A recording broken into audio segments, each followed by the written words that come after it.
करो अपने अंदर महसूस करने की कि बिना मोबाइल के, बिना दुनिया में लोगों के परिचय किए हुए, बिना घूमे हुए भी क्या कोई हम अपने अंदर अपने आप में सुखी रह सकते हैं? और ये अगर एक बार टेस्ट आ गया तो फिर आपको अपने आप जितने भी ये भोग रस हैं, ये जितने भी दुनिया के इंद्रिय रस हैं, ये सब आपको तुच्छ लगने लग जाएंगे। सबसे बड़ा सुख अपने अंतरंग में निवास करता है। उस अंतरंग में जो सोर्स ऑफ हैप्पीनेस है, उसको अगर हम डिस्कवर करना चाहते हैं तो हमारे अंदर इस तरह की भावना आनी चाहिए कि एक बार हम 5 दिन के लिए अपनी जिंदगी को एक बार दांव पे ही लगा दें। देखते हैं कौन सी दुनिया हमारी चली जाएगी, कौन हमें छोड़ के चला जाएगा। कोई नहीं कहीं चला जाएगा। 5 दिन बाद जब अपने घर पे जाओगे सब ज्यों की त्यों मिलेंगे। उल्टा अच्छा ही कहेंगे, आप नहीं थे, थोड़ा शांति थी।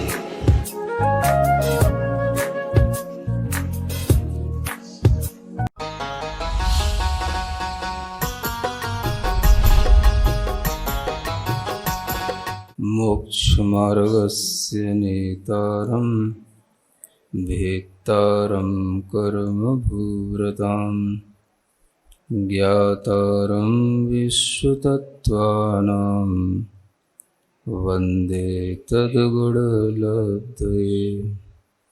देवादिदेव आदिम तीर्थंकर श्री ऋषभनाथ भगवान की, वर्तमान शासन नायक श्री वर्धमान महावीर भगवान की, परम पूज्य आचार्य गुरुवर श्री विद्यासागर जी महाराज की। तत्वार सूत्र ग्रंथराज के 8वें अध्याय में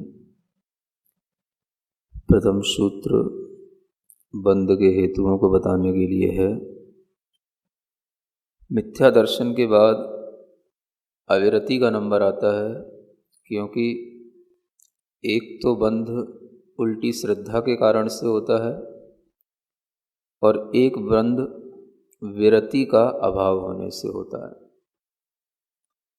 आत्मा के अंदर ये जो बंध के कारण हैं, ये कर्म के रूप में सदैव विद्यमान रहते हैं और इन कर्म के बंध के कारणों का जब तक हम बुद्धिपूर्वक अभाव नहीं करते तब तक ये बंध के प्रत्यय हमसे छूटते नहीं। जिस तरह से मिथ्यात्व को बुद्धिपूर्वक छोड़ा जाता है, उसी तरीके से अविरति को भी बुद्धिपूर्वक छोड़ा जाता है। अनादिकाल से जिस तरह से मिथ्यात्व, मिथ्या श्रद्धा जीव के अंदर कर्म के उदय के कारण से चलती रहती है, वैसे ही अविरति भाव भी कर्म के उदय से निरंतर चलता रहता है। इसी अविरति भाव को असंयम भाव भी कहते हैं और असंयम की मार्गणा में ही जीव का संसार बना रहता है। यह अविरति का जो भाव है, यह आचार्यों ने कहा कि विरति नहीं होने का नाम ही अविरति है। संसार से विरति नहीं होना और जो संसार को बढ़ाने वाली जीवों की हिंसा या इंद्रियों की प्रवृत्ति है, उससे विरति नहीं होने का नाम ही अविरति कहा जाता है। तो इस अविरति को भी 2 भेदों में सर्वप्रथम व्याख्यायित किया जाता है कि एक तो प्राणियों का संयम नहीं होना या प्राणी असंयम होना, ये एक प्रकार की अविरति है, और दूसरा है इंद्रियों का संयम नहीं होना, मन का संयम नहीं होना, ये दूसरे प्रकार की अविरति है। यह अविरति जब इन 2 भेदों को और उत्तर भेदों में हम परिवर्तित करते हैं तो यह 2 भेदों से 12 प्रकार की हो जाती है। क्योंकि प्राणियों का संयम नहीं रखना, तो कौन से प्राणियों का संयम नहीं रखना? एक इंद्रिय जीवों से लेकर के पंचेंद्रिय जीवों तक सभी जीव हैं और उनमें एक इंद्रिय जीव स्थावर हैं, उसके आगे के जीव त्रस जीव हैं। तो जब तक पूर्ण रूप से सभी जीवों की हिंसा का त्याग या उससे बचने के उपाय नहीं होते, तब तक यह प्राणी हिंसा रूपी अविरति निरंतर चलती रहती है। यह प्राणी हिंसा रूप अविरति या जीव की दया के असंयम भाव रूप अविरति 6 प्रकार की बन जाती है, 6 काय के जीवों के अपेक्षा से। पृथ्वी का एक जीव है, जल का एक जीव है, अग्नि का एक जीव है, वायु का एक जीव है और वनस्पति का एक जीव है। इन सब कायों को एक 5 काय के रूप में लिया गया है और छठवां होता है त्रस काय। इस तरह से 6 काय के जीवों के हिसाब से प्राणियों की रक्षा करने का नाम विरति हो जाता है और वह नहीं होता है तो उसका नाम अविरति हो जाता है।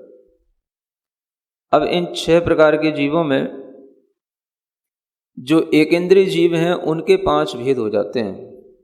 बाकी त्रस जीवों के 2 इंद्रिय 3 इंद्रिय सभी को एक भेद त्रस काय के रूप में लिया जाता है। इसलिए काय की अपेक्षा से देखते हैं तो ये 6 काय के जीव कहलाते हैं।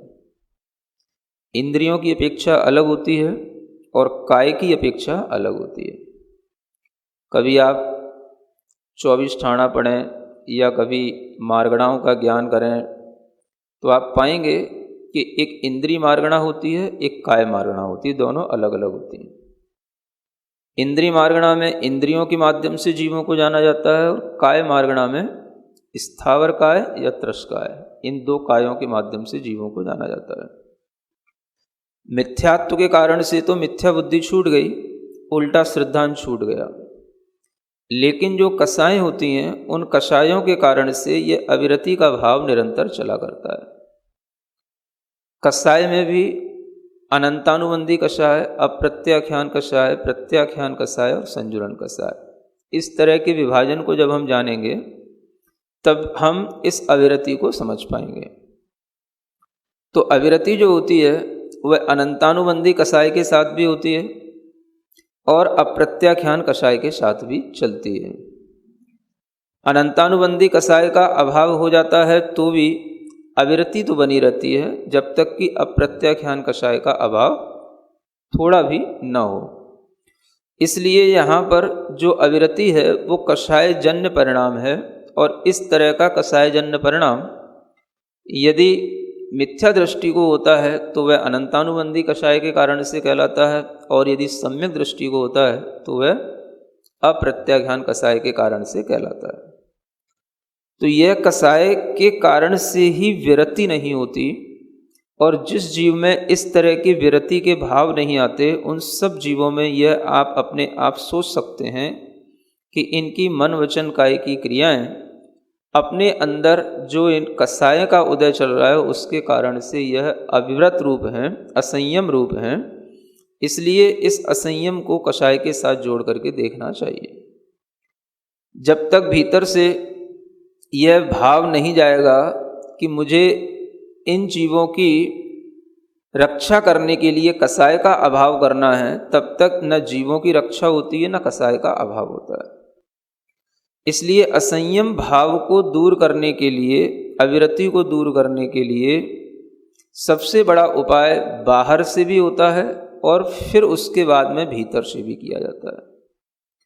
जीवों की रक्षा करना ये बाहरी उपाय है और अंतरंग में कषाय की हानि होना ये अंतरंग उपाय है। जब आप पृथ्वी कायक, जल कायक आदि जीवों की रक्षा का थोड़ा भाव करेंगे तो आपके अंदर भीतर जब कषाय की कमी होगी तो ही वो ये भाव उत्पन्न होगा। और अगर आप केवल त्रस्काय के जीवों की रक्षा का भाव करते हैं और पृथ्वी काय आदि स्थावर जीवों की रक्षा का भाव नहीं रखते हैं तो ये भी अपने आप में एक कषायजन्य परिणाम बना रहता है।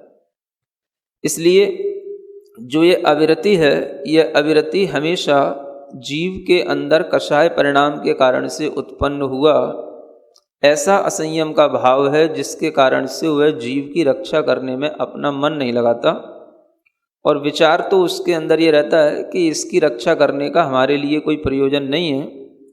जीव तो अपने कर्म के उदय से जीता है, अपने कर्म के उदय से मरता है और वह जीव रक्षा करने में अपना कोई भी उपयोग नहीं लगा पाता, वो उसकी अपनी इसी कषाय के उदय का परिणाम होता है।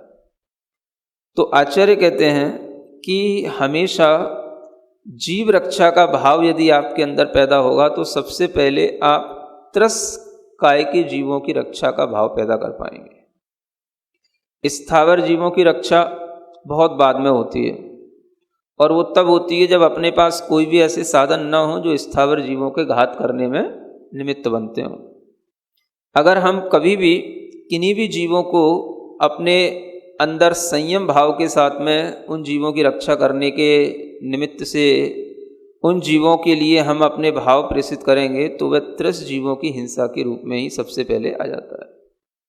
इसीलिए आप देखते हैं कि कोई भी लोग होते हैं, थोड़ा सा जो बड़े बड़े जीव हैं उन बड़े जीवों में तो रक्षा करने का भाव ले आते हैं, लेकिन छोटे जीवों की रक्षा करने का भाव किसी को नहीं आता, क्योंकि उसमें स्थावर जीवों में जीव तो दिखाई नहीं देता, केवल बस हमें मानना पड़ता है श्रद्धा के माध्यम से।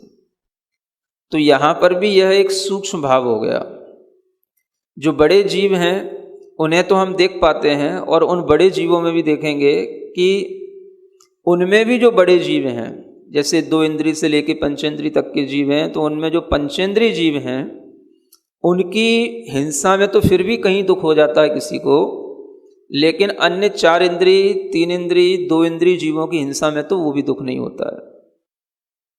और दुख नहीं होना ये किसके कारण से होता है? ये अपने भीतर की कसाई के कारण से होता है, क्योंकि कसाई का उदय है तो हमें उस जीव के प्रति एक घृणा का भाव पैदा होता है। हिंसा किससे होती है? घृणा भाव से, द्वेष भाव से। तो यह कसाई जो हिंसा कराती है वो द्वेष भाव है। आप विचार करें, 5 इंद्रिय जीव का कहीं वध होगा तब तो थोड़ा सा दया भाव आ जाएगा। किसी के घर में कहीं कबूतर कुछ अधमरासा हो रहा हो, कहीं कोई कुत्ते की टांग टूट गई हो, कहीं कोई बैल गाय भैंस को कोई मार रहा हो, तो आपके अंदर दया का भाव आ जाएगा, भाई क्यों मार रहे हो। लेकिन कहीं कोई जीव 4 इंद्रिय जीव जैसे मच्छर हैं, मक्खियां हैं, इनको कोई मार रहा हो तो आप किसी को नहीं रोकोगे। 3 इंद्रिय जीवों को कोई मारता है, चींटी वगैरह, चींटे वगैरह, तो ना आपके अंदर भाव आता है कि हमें बचाना है, ना आप दूसरे को रोकने की एक हिम्मत कर पाते हो या सोच पाते हो कि इनको भी बचाने का कोई भाव होना चाहिए। इसी तरीके से जो 2 इंद्रिय होते हैं, जो अनेक प्रकार की गंदगियों में उत्पन्न होते हैं, उन जीवों के लिए भी कोई रक्षा करने का भाव सामान्य व्यक्ति के अंदर नहीं आ पाता। तो त्रस्त जीवों में भी आप देखें कि हम अगर पंचेंद्रिय जीव के प्रति केवल दया का भाव ला रहे हैं तो हमारी कसाय में उतनी ही कमी आई है कि हम केवल पंचेंद्रिय जीव के प्रति दया का भाव रख पा रहे हैं। और उसमें भी अगर आप देखेंगे कि जो पंचेंद्रिय अपने परिचित हैं या अपने देश के हैं या अपने धर्म के हैं, उनके प्रति तो दया भाव आए, और जब कभी कोई दूसरे देश के या दूसरे धर्म के या दूसरे कोई अन्य जाति आदि के लोगों की मृत्यु आदि हो और आपके अंदर कोई भी फर्क ना पड़े, तो ये भी समझना कि ये भी एक कसाईजन्य भाव है कि हमें केवल अपने से मतलब है, दूसरे से कोई मतलब नहीं है। माने ये सब कसाई के परिणाम हैं, जिसके कारण से हम जीवों की रक्षा के प्रति सजग नहीं हो पाते और सब जीवों के बचाव का भाव हमारे अंदर नहीं आता, या जब जीव जहाँ कहीं भी मर रहे होते हैं तो हम उनके प्रति अगर ये भाव रखते हैं कि इन्हें तो मरना ही था, ये तो इसीलिए पैदा हुए थे, इसलिए ऐसे भाव भी अपने अंदर उस कसाई के कारण से पैदा होते हैं। कहीं कोई आतंकवादी मर जाता है, कोई दूसरे देश का भी कोई नागरिक या कहना चाहिए सिपाही या मिलिट्री का जवान अगर कोई मर जाता है, शहीद हो जाता है, तो कुछ नहीं होता है। जब हंगामा होता है, अपने देश का कुछ मर जाता है, कोई होता है, तो अपने को लगता है कि हाँ कुछ गलत हो गया, और दूसरे देश का मर रहा है तो अपने को नहीं लगता कि गलत हो गया। तो इसमें भी कसाई काम करती है।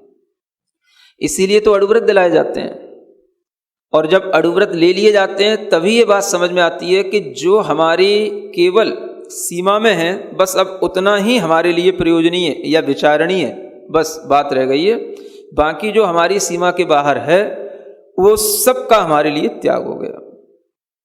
तो उसके बारे में चाहे वो कोई हो, अपनी जाति का हो, अपने धर्म का हो, अपने देश का हो या दूसरे धर्म का हो, उसे ये दिखाई देगा भाई मनुष्य तो मनुष्य है, पशु तो पशु है। वह चाहे कहीं भी जीवित रहने वाला हो, वह अगर किसी भी तरीके से उसकी हिंसा होती है तो उसके अंदर उसका भी दुख होता है। तब उसके अंदर कहा जाएगा कि हाँ, यह कषाय की कमी का भाव आया। व्रतियों के लिए देश प्रेम नहीं होता क्या? देश प्रेम तो होएगा, लेकिन वो उस देश प्रेम का मतलब ये नहीं है कि वो इसको अच्छा समझे कि हमारे लिए जो सैनिक मरे वो गलत हो गया, उनके सैनिक मरे वो अच्छा हो गया। अगर देश प्रेम है तो फिर उसी तरीके से देश की रक्षा के लिए निकल पड़ो, और नहीं है तो बिना वजह अपनी कसाई को बढ़ा करके कर्म बंद करने का कोई प्रयोजन सिद्ध नहीं होता है।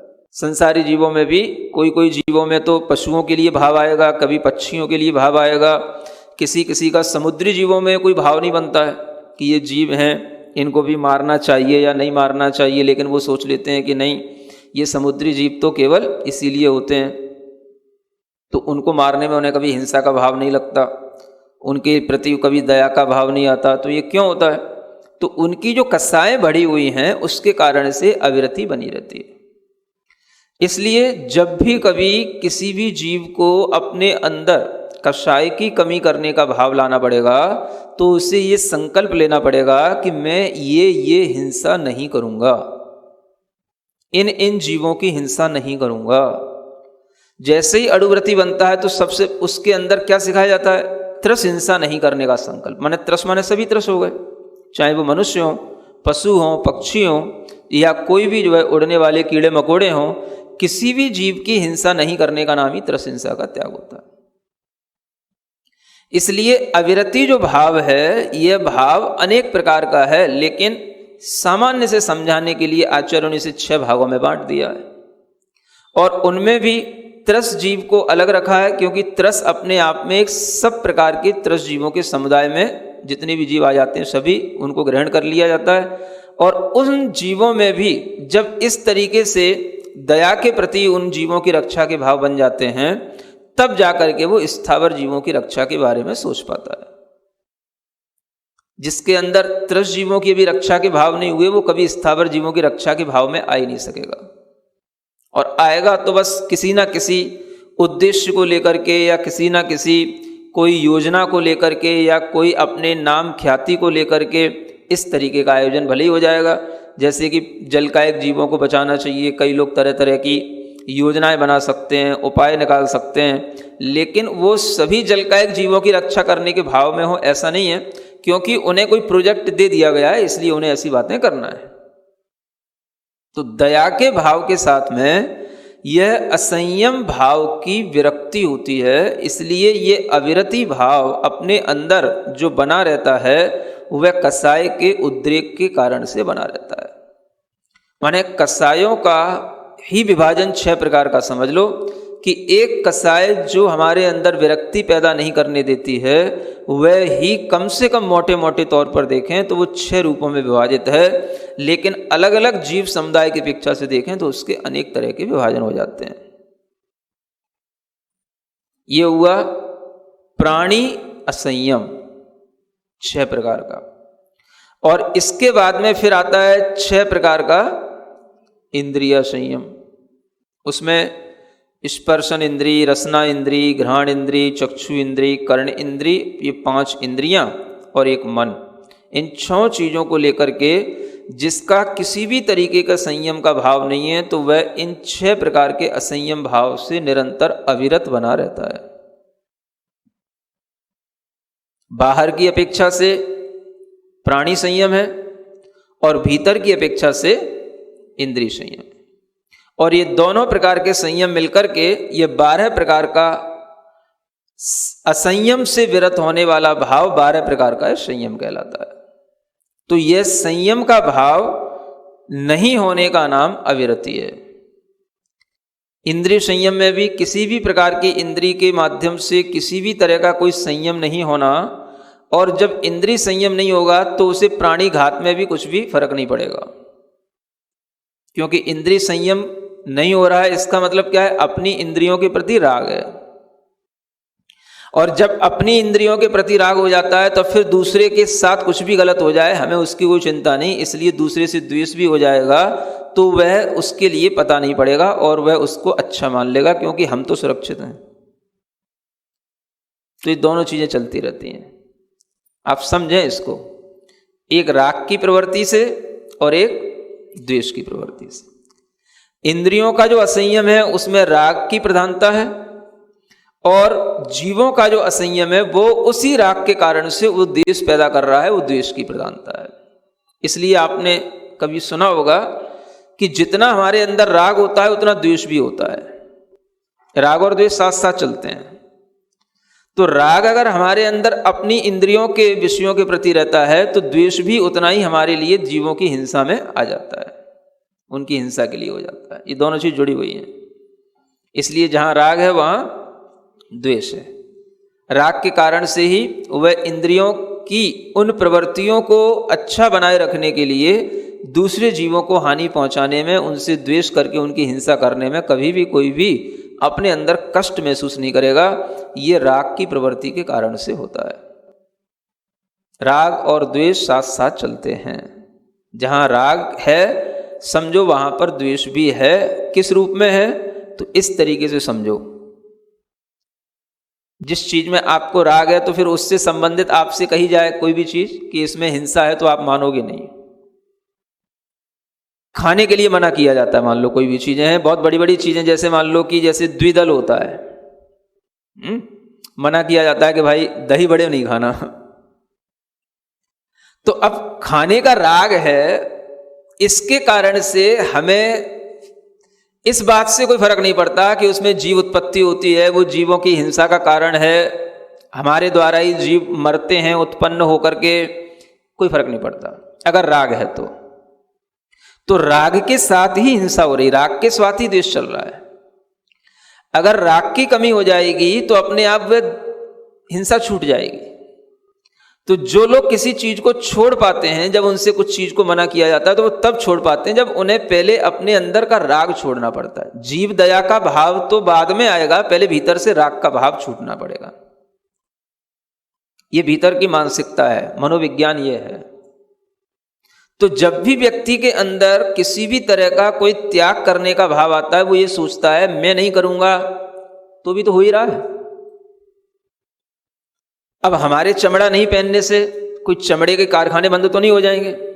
लेदर की बेल्ट तो फिर भी बनेंगी, जूते बनेंगे, सब बनेंगे, तुम नहीं पहनो मत पहनो। तो वो सोचता है कि हमारी अलग हो जाने से क्या होएगा। तो समझना यह है कि कर्म का बंध हमारे अंदर हो रहा है, हमें उससे बचना है तो हमें ही त्याग करना होगा। दुनिया में कभी ऐसा नहीं होगा कि पूरे सब हिंसा के साधन बंद हो जाएं, कि स्लॉटर हाउस बंद हो जाएं, कि लेदर के कारखाने बंद हो जाएं, ये कभी नहीं होएगा। हमें अपने आप को बचाना पड़ेगा। इसलिए ये जो तत्व का ज्ञान है वो स्व के हित के लिए होता है। तो बंध के जो हेतु हैं ये हमेशा जीवों के अंदर चल रहे हैं, और जहां पर भी ये जीव रहेंगे वहां संसार है, और उस संसार के अंदर ये बंध के हेतु हमेशा दिखाई देते रहेंगे। जो जीव इनमें से बचने की कोशिश करेगा वो बचेगा, नहीं कोशिश करेगा तो वो उसी में पिसता रहेगा। तो जब भी कभी व्यक्ति के लिए ये भाव आए कि हमें ही क्यों, या हमारे करने से क्या फर्क पड़ जाए, तो ये भाव भी उसके अंदर इसलिए आता है क्योंकि उसे कसाय की तीव्रता, राग की तीव्रता से उसके लिए इतना अज्ञान छाया हुआ है कि वह ये नहीं समझ पा रहा है कि इससे हमारा ही हित होने वाला है। तो उसे स्वहित की कोई चिंता नहीं होती। अब हम ही कैसे बचाएं, सब तो बचें तब तो ठीक है, तो ऐसा नहीं चलेगा। हिम्मत तो आपको अपनी करनी पड़ेगी, तभी ये संभव है। तो बंध के कारण जान करके ही हम बंध से मुक्ति भी कर पाते हैं, अगर हम बंध के कारणों को ढंग से जानेंगे तो। जिन जीवों के लिए त्रस हिंसा का त्याग होने के बावजूद भी स्थावर जीवों की हिंसा का अगर त्याग नहीं होता है, तो भी आचार्य कहते हैं घर में रहते हुए, गृहस्थी में रहते हुए बिना प्रयोजन होने वाली हिंसा का तो त्याग करो। जितना काम का है, अपने लिए जीवनोपयोगी जो चीजें हैं, उसके अलावा जो कुछ भी है उसका भी त्याग होना चाहिए। तो इस तरीके का जब त्याग का भाव आएगा तब जाकर के वह स्थावर जीवों की भी हिंसा से बच करके उनके प्रति भी दया भाव के साथ चलेगा। तो ये दया भाव को बढ़ाने वाले और अपनी इंद्रियों के असंयम को कम करने वाले या राग को कम करने वाले ये जो भाव हैं ये विरति के भाव कहलाते हैं। इसलिए अविरति का त्याग होने पर ही भीतर से कर्म के बंध का एक बहुत बड़ा कारण रुक जाता है। कारण रुकने का मतलब हमने उस कारण को ही नष्ट कर दिया जिससे वो कर्म का बंध होता था। ये किसको करना है? ये हम ही को करना है। ये जो 5 हेतु बताए जा रहे हैं ये समझ लो ये 5 बड़े बड़े दरवाजे हैं जिनके कारण से कर्म का बंद होना है। 5 बड़े बड़े दरवाजे हैं। अब जैसे कोई भी घर में 5 बड़े बड़े दरवाजे हों और किसी पर भी कोई सुरक्षा ना हो तो सब जानवर आएंगे, सब चोर चक्के आएंगे, सब आएंगे, कुछ भी सुरक्षित नहीं रह सकता। एक एक दरवाजा बंद करो तब अपनी कोई चीजें सुरक्षित होंगी। मिथ्यात्व के बाद में भी अविरति जब तक भीतर से ये दरवाजा इसको हम बिल्कुल बंद नहीं करते, शट ऑफ नहीं करते, तब तक जो है ये इससे होने वाले कर्म का बंध रुकता नहीं। इसलिए जिन लोगों के दिमाग में ये बात पड़ी हुई है कि अगर हम त्याग नहीं करेंगे तो हम क्या उस कर्म का बंध करते रहेंगे या हमारे लिए उसके कारण से कर्म का आश्रव होता रहेगा, ये बात हमारी समझ में नहीं आती है। ऐसा जो लोग कहते हैं उन्हें ये सूत्र ढंग से समझने की कोशिश करना चाहिए। ऐसे ही आपने त्याग किया, मैं अब चमड़े की वस्तुओं का उपयोग नहीं करूंगा, मैं अब इस तरह से जो मांस आदि से बनी हुई चीजें उनका उपयोग नहीं करूंगा, इसका मतलब है कि आपने अपने भीतर की कसाई को जीत लिया। ये बाहर का त्याग भीतर के अध्यात्म के साथ चलता है। आपने उस राग पर विजय प्राप्त कर ली, आपने उस कसाई को नियंत्रित कर लिया। ये इसलिए यहां पर अविरति ये बहुत बड़ा हेतु है क्योंकि आपके काम की चीज तो यही है। तो प्रमाद तो बाद में है, अविरति पहले है। जब अविरति छूट जाती है तब प्रमाद का नंबर आता है। क्यों? क्योंकि अविरति छूटने के बाद भी जो व्रत हैं, व्रतों में भी फिर दोष जो लग जाते हैं वो प्रमाद के कारण से लगते हैं। जब अगर प्रमाद की तीव्रता है तो इतना भी हो सकता है कि वो कभी व्रत ही ना ले, लेकिन अगर व्रत ले लिया है तो उसके बावजूद भी प्रमाद बना रह सकता है। क्योंकि प्रमाद का मतलब है कि अब वह सावधान तो हुआ लेकिन उसकी सावधानी हमेशा बनी रहे जरूरी नहीं है, छूट भी सकती है। क्योंकि भीतर ये भी एक कारण बना हुआ है प्रमाद, ये भी एक कसाई की ही परिणति है।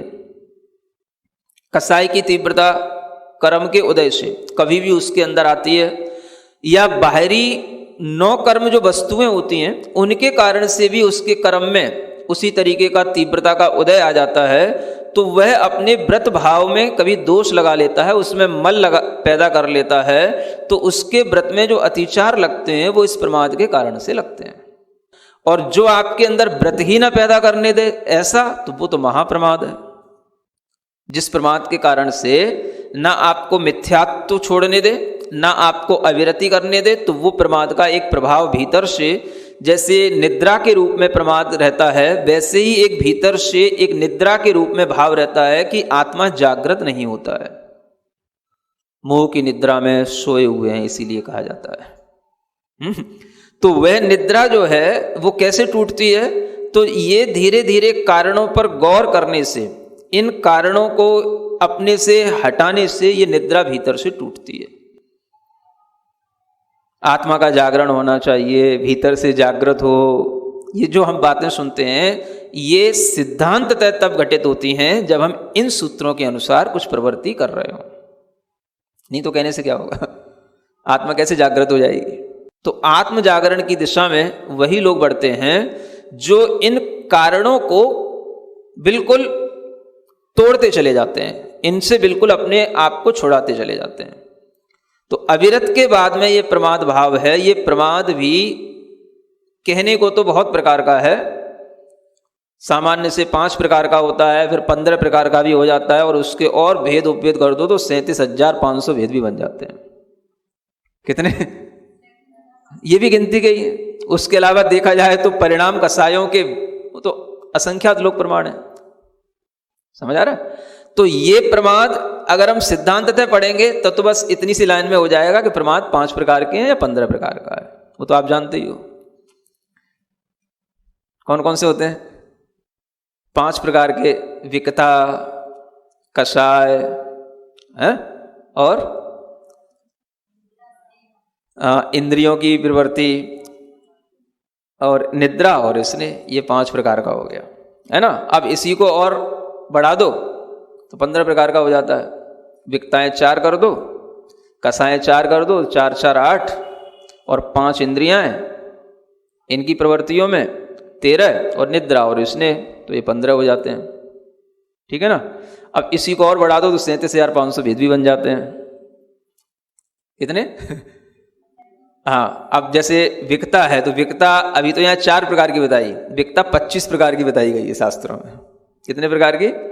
25 प्रकार की विक्ता है। और कसाई भी जो आपने 4 प्रकार के लिए, इन्हें भी 25 प्रकार के ले लो, 16 और 9 करके, तो ये भी 25 प्रकार की, 25 25 625 तो ये हो गए, है ना।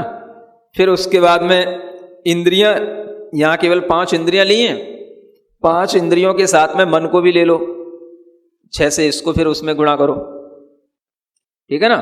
निद्रा में एक सामान्य से निद्रा ले ली जाती है। अगर आप 5 प्रकार की निद्राएं सब ले लो, निद्रा निद्रा निद्रा, प्रचला प्रचला प्रचला, स्त्यान गृद्धि, तो ये 5 प्रकार की निद्राएं सबसे, उससे मल्टीप्लाई कर दो उसको, है ना।